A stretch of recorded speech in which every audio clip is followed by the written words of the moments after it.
Hello, so my name is Daniel Maluka. I'm a visual artist and writer. My collection is coming out next year with Moenzi House in the fall. It's called Unwashed. I'll be reading two poems from my collection. So this first one is called The Standard Repertoire of the Immigrant Genre. The same standards that turned an artist in his own country to a chauffeur in mine. He had his watercolor dreams, shapely and pink, his concepts blooming like wild orchids, white petals smeared across the concrete by the reality that if he does not secure capital, his children will go hungry. He is 5 years over 35. Those grants don't apply anymore. He doesn't have a reference for the new immigrant artist grant.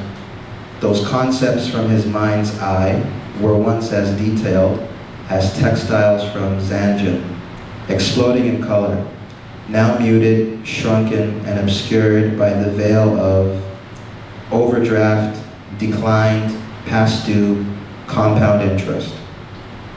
The same standards that turned a musician in his country to a delivery boy in mine.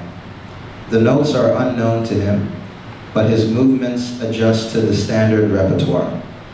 No words, only rhythm in his knock. Gift wrapping, chart-topping fast food, his in-app profile picture fades, just like the faces of all the others we reduced. He does gigs here just like back home, at the Cultural Center or the bar downtown, owned by another immigrant from Kerala.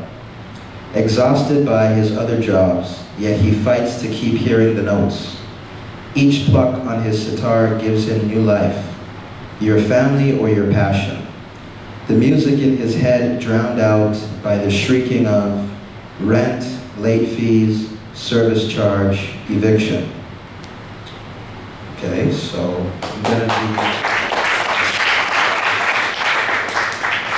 So the last one is called Our Apartment Shadows.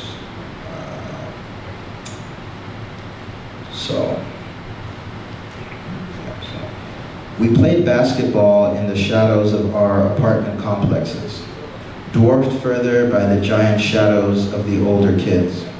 Their shadows would loom over us and our buildings, swallowing us whole. I left early, but you stayed.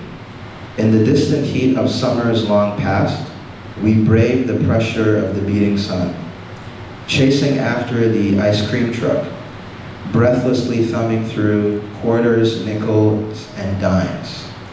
The price signs on the ice cream truck rose each summer by nickels first, then dimes, then quarters. As the summers would blaze on, I would see you go to the tuck shop, using dollar bills to buy nickel and dime bags. I thought nothing of it. Our elementary school days played back like VHS videotapes, grainy 240 pixel videos in my head. On walks to school, your mother wanted you to stay close. You didn't, but I did. Misbehaving was more your thing than mine. Running from our mothers was more your thing than mine.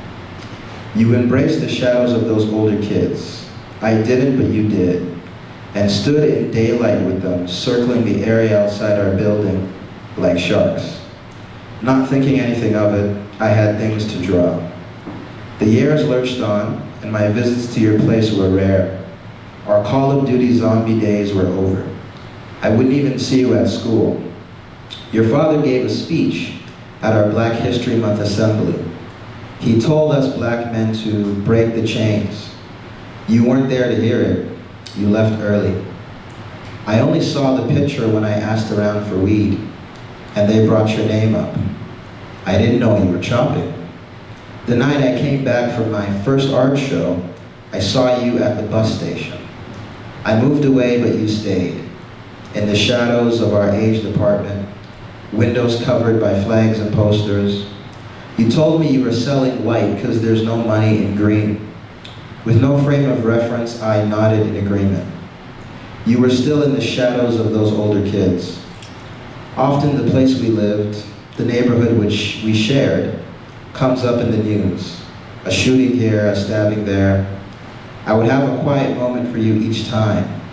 Your father's words ringing in my head clear as a bell. Break the chains, black man.